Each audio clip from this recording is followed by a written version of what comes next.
à l'atelier. Le prof, c'est mon frère, avec qui on a. C'est d'ailleurs un stratège.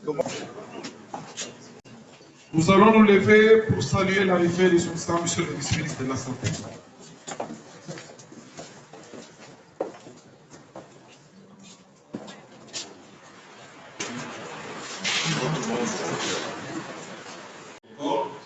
Et donc, c'est la philosophie que nous adoptons nous pour comprendre qu'aujourd'hui, c'est vrai, certes, nous sommes au gouvernement, mais demain, en tant que syndiqués, les intérêts du citoyen doivent être les nôtres. C'est donc pour ça que quand le directeur m'a informé, parce que j'avais un atelier à clôturer, j'ai privilégié le citoyen parce que vous êtes un partenaire important. Nous sommes un partenaire important de la société universelle, mais aussi c'est l'occasion pour moi que nous échangeons à bâton rompu pour que les équivoques soient levés et que nous soyons tous dans la même vision des choses. Son Excellence, Monsieur le ministre de la Santé est absent, mais il m'a appelé de là où j'ai, il avait une visite privée mais il a appelé, nous avons échangé ce matin, et il m'a demandé de venir dire aux citoyens combien vous êtes important, parce que vous êtes parmi les premiers avant celui de la couverture santé universelle, qui est un pilier, comme l'a dit le professeur, du programme du Jacques Préval. Monsieur le secrétaire général, je suis représenté, monsieur l'inspecteur général de la santé, monsieur le président de l'organisation, monsieur le président de Sinabé, mesdames et messieurs, chers participants, chers collègues, nous avons l'occasion à la fois des assises de notre premier congrès extraordinaire pour esquisser les expliquer du rôle de médecin dans la couverture santé universelle, qui est le cheval de bataille et un des éléments clés du programme de son Excellence, monsieur le président de la République, décidé son Excellence, monsieur Félix Antoine Tshilombo. Ainsi, avant d'arriver à ce descriptif, permettez-moi de parler d'abord de la couverture santé universelle. Qu'est-ce qu'il en est exactement? Son contexte d'implémentation et ses piliers. Et enfin, je parlerai de la place du médecin dans cette structure qui est la couverture santé universelle. Comme nous le savons tous, selon l'Organisation mondiale de la santé, la couverture santé universelle consiste à veiller à ce que l'ensemble de la population ait accès aux services préventifs, curatifs, de réadaptation et de promotion de la santé dont elle a besoin, à ce que tous les services soient de qualité suffisante pour être efficaces sans que le coût n'entraîne des difficultés financières pour les usagers. Quel est donc notre contexte en République démocratique du Congo et au niveau international? Au niveau international, tout est parti de la Déclaration universelle des droits de l'homme pour la personne en 1948 et des résolutions de la Conférence internationale des soins de santé primaire en 1978 à Al-Mariaka, où il était question déjà de la santé.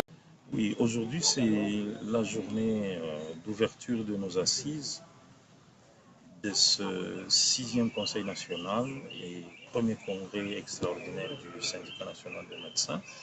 Et donc la journée d'aujourd'hui est marquée par les discours et les speeches des différents responsables tant du ministère de la Santé, du ministère du Travail et Prévoyance sociale, ainsi que les fonctions publiques qui sont nos partenaires clés dans le cadre de nos activités syndicales et professionnelles. À l'issue de ce Conseil national et de ce premier congrès extraordinaire, les syndiqués, donc les médecins de la République démocratique du Congo, s'attendent à évaluer sur le plan national nos activités professionnelles en tant que médecins d'abord du gouvernement congolais, à évaluer également nos actions syndicales par rapport à la protection de notre profession de médecin, ainsi qu'à gérer certains petits problèmes liés à notre fonctionnement, à nos activités en général. Et ce sera ça le résultat attendu par rapport à ce congrès et conseil national. Le syndicat national de médecins, Sinamed Asbel, montre chaque jour ses preuves que c'est une organisation syndicale qui couvre l'étendue du territoire national, parce que nous avons les délégués des 26 provinces de la République démocratique du Congo, et qui a d'ailleurs à la journée d'aujourd'hui, 25 ont ont été reçus présents et dont les membres ont eu leur mandat validé. Il y a une seule province qui va arriver d'ailleurs aujourd'hui, cet après-midi. Tout ça est lié au problème d'organisation de vol aérien, qui est un problème crucial en République démocratique du Congo. Mais sinon, l'action du syndicat national de médecins doit être prise en considération par le côté gouvernement, parce que le syndicat a prouvé son organisation et sa couverture au niveau de l'État. D'abord, c'est vraiment une activité qui est statutaire parce que tous les 2 ans, le SINAMED s'est réuni pour le Conseil national et tous les 5 ans pour le congrès. Et pour cette fois-ci, nous avons jumelé le Conseil national avec un congrès extraordinaire. Vraiment, j'ai toujours été fier d'appartenir à ces grands syndicats. Donc mes impressions sont que c'est vraiment les syndicats les plus démocratiques, plus que même toutes les organisations de notre pays qui peuvent se dire démocratiques. Le SINAMED, vraiment, il est bien organisé, comme l'a reconnu le représentant du ministre du Travail, et que c'est vraiment les syndicats qui est le mieux représenté. Vous avez vous-même assisté combien sur les 26 provinces, 25 provinces étaient déjà représentées. Donc c'est vraiment des assises qui nous permettent de faire un tout petit peu un bilan par rapport aux 2 années que nous avons fonctionné durant ces mandats. Pour notre province, nous sommes venus avec un cahier des charges. Les médecins du Congo ont des attentes, certainement, que nous allons essayer de présenter auprès de l'équipe dirigeante du SINAMED. Et ce sont ces attentes-là que je voudrais rassurer les confrères qui sont restés dans la province que nous sommes là pour les représenter et nous allons valablement essayer de pouvoir porter leurs desiderata. Donc il y a eu des mots de bienvenue d'abord du secrétaire général du SINAMED, ainsi que les mots de l'autorité nationale qui est le ministre du Travail et de la Prévention sociale. Au nom de la province de Mai-Ndombe, nous pouvons dire que nous sommes là, comme la délégation de la province, pour faire les plaidoyers au niveau national, parce que les Mai-Ndombe, c'est aussi l'une des provinces qui a été touchée par des atrocités à Kwamut. Donc, nous sommes d'abord de cœur avec nos amis qui travaillent dans des conditions très difficiles, avec des populations aussi qui sont déplacées dans d'autres provinces et qui vivent dans des conditions inacceptables du point de vue sanitaire. Donc, nous sommes de cœur avec eux. Nous allons présenter au niveau national les difficultés qu'ont les provinces dans le travail au quotidien, les difficultés que les médecins éprouvent dans les différentes structures, aussi dans la mise en œuvre du programme du chef de l'État qui est la couverture santé universelle, ainsi que la maternité et les soins au niveau né gratuit. Nous sommes dans la joie parce que nous continuons à porter l'étendard de notre syndicat haut.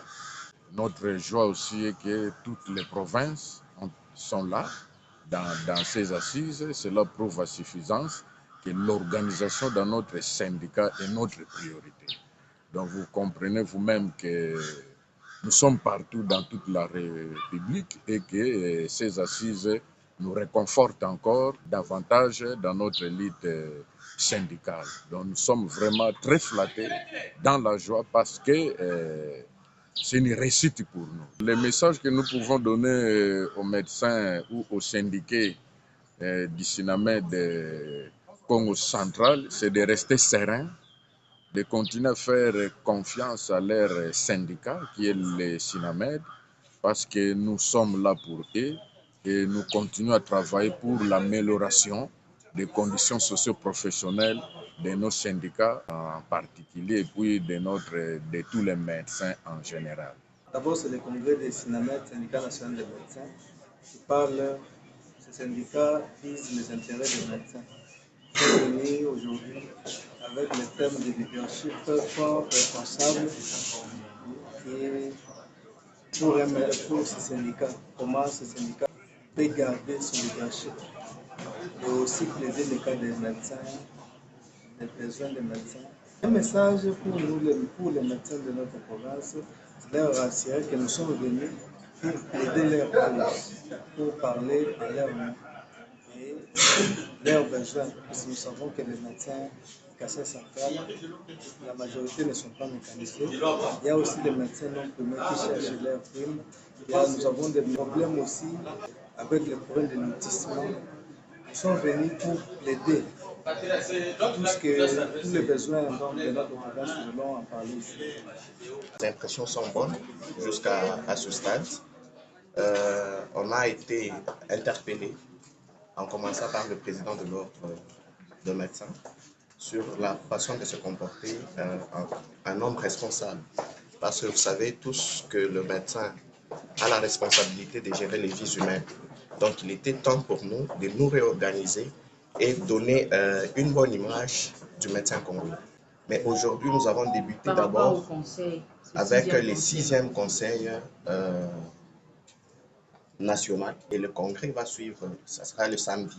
Donc les 2 jours ici, nous traitons d'abord sur le conseil national.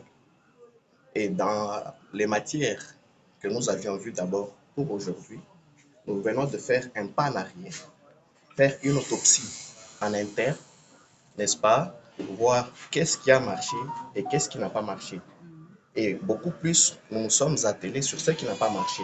Parce qu'il ne serait pas bon de se focaliser sur ce qui est déjà bien, mais il faut d'abord faire un pas en arrière pour voir ce qui n'a pas marché pour le bien-être de médecin et qu'est-ce qu'il faudra maintenant entreprendre pour corriger ce qui n'a pas été bien fait. La plupart des médecins respectent, n'est-ce pas, ou s'alignent derrière la déontologie médicale et l'éthique. Mais néanmoins, il y a des petits cas de dérapage. C'est sur ce que le ministre a pu évoquer. Et donc, à ce stade, on ne doit pas, d'une manière généralisée, que le médecin congolais ne respecte pas la déontologie ou l'éthique.